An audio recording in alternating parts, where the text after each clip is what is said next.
The Switching Seat Saga. I tried to arrange that, and it was all for naught. That's chapter number 1. Chapter number 2, The Horror of Heathrow. Okay. Chapter number 3, The Contagious Cairo Cough. Part 1. Okay, this is why I want people to stand up. Chapter number 4, The Missing Wallet. How many people miss a wallet? At least once. 1, 2. There's got to be more than 2. Okay. Chapter number 5, The Missing Passport. Chapter number 6, The Missing iPad. Chapter number 7, The Missing Hearing Aid. And Irene's not in here. So, and then I will tell you our own. You heard the chapter number 7 is the chapter number 8, The Tale of the Tormenting Tweet. That's us. That's when we got in our room and Lisa said, I can't sleep here. There's a tweet. And I didn't believe her. We finally got the chief engineer of the hotel to come, and it was Ernie's hearing aid in my pocket the whole time. Chapter number 9, The Tour Bus Tummy Bug Turmoil. Part 1. Chapter 10, The Cable Car World Record for Most People. Chapter 11, Baptisms Witnessed by Armed Soldiers. Not many people can say you got armed soldiers guarding you. Chapter 12, The Boar at Caesarea Philippi. Chapter 13, number 1 featured destination, the pharmacy store. Chapter number 14, the assistant tour director, Yolanda Hobbs. You can see me talking, and she told that tour director things he didn't know. All right. See if you can guess who this one is. The title of this chapter, 2 bottles of water for $3.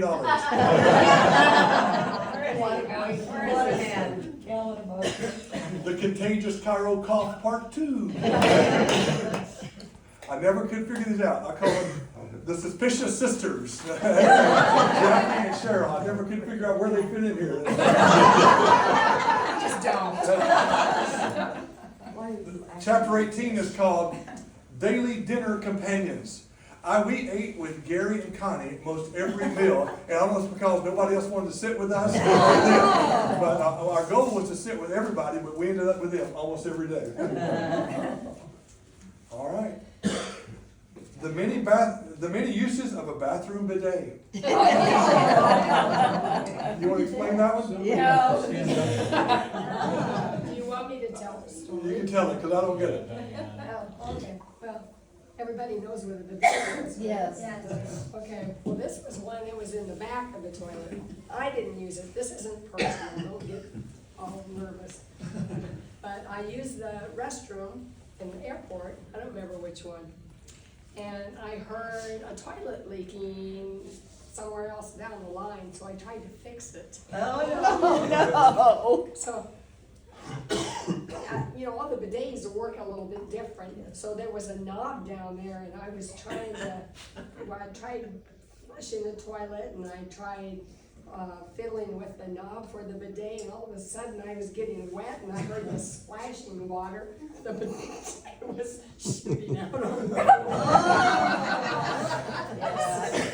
So, on my way out, the attendant to the restroom came in and she just screamed.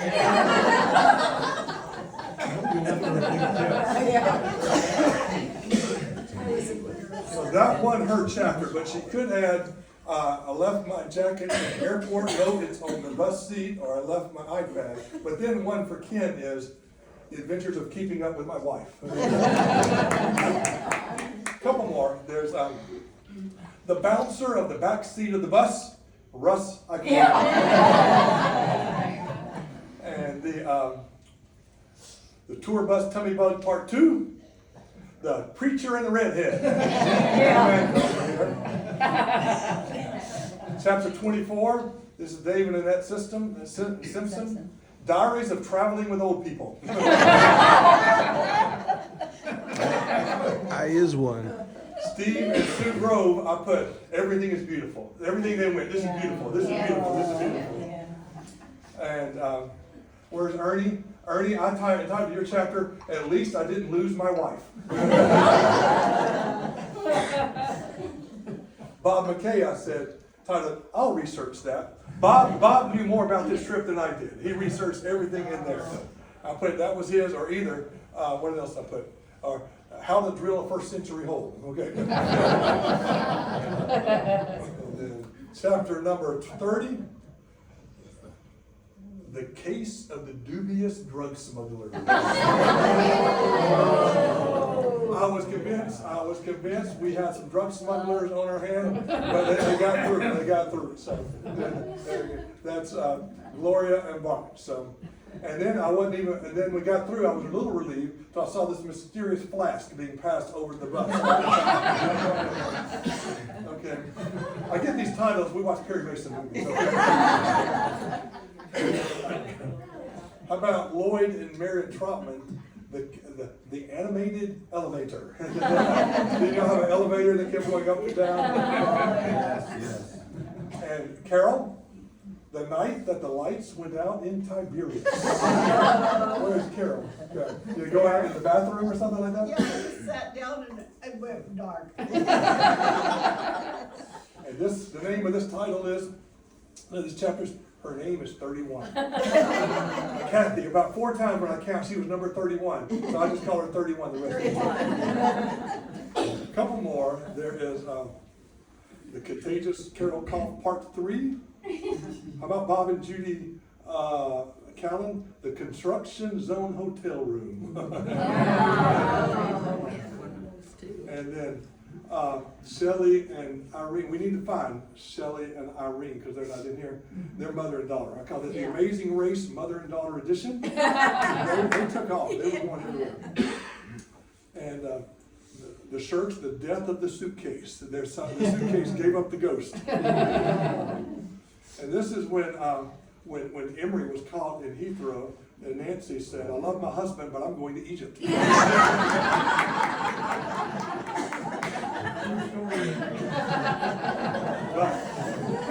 I have to say, the final chapter, and the winner of the award, is called The Miracle at Gate 18. The Miracle at Gate 18. This goes to Emery Kellogg.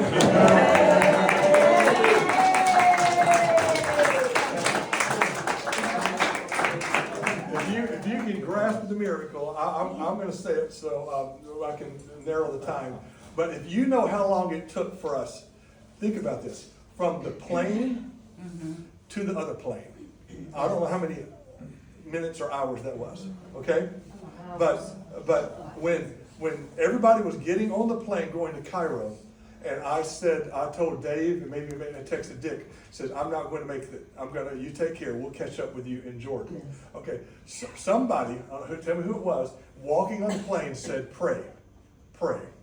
And we prayed right then, okay? Right. So remember how long it took you to get there. It was after we prayed that I got a call from Emery, and at that time he was still on the plane. Oh my. And I was convinced that once they had I didn't want us to get on the plane because I thought once they had all of us but 2, they would send the plane.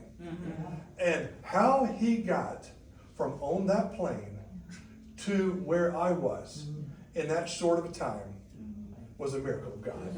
It was a miracle. And because it couldn't have been more than about 30, 40 minutes at the most when it took. And they didn't rush him through. They didn't give him, he didn't get to skip security or things like that. Because everybody had trouble. How many have trouble with their boarding passes there? And the horror of Heathrow is the boarding passes and the security. So anyway, even though this has been, this may be my last trip, it's been the most people who've gotten sick, and I don't know if that's just the fatigue. I'm going to try to examine that before. More people have gotten sick on this one, but we have had God's hand upon us in that we got to Egypt. We got to Egypt, and we didn't get separated like that. And with the rain, even the day it rained, it was supposed to be that we were able to see everything. And so I think the weather. I've been here in August when it was 125 at Masada. So the weather on the big scale was perfect. So I hope and pray that when you get home and rest for a few days or a few weeks, and then reflect on it and say, I'm glad I went. Kim Christensen said something to me today, which I believe is true. For the rest of your life, you'll hear something in a sermon, or you'll hear something in a Bible study, or you'll read something in your Bible, and you'll say, I was there. I was there. I was there. I was there. I know what it meant. I know what it's about because it all came to life to me. And that's the beauty and the blessing of the Holy Land.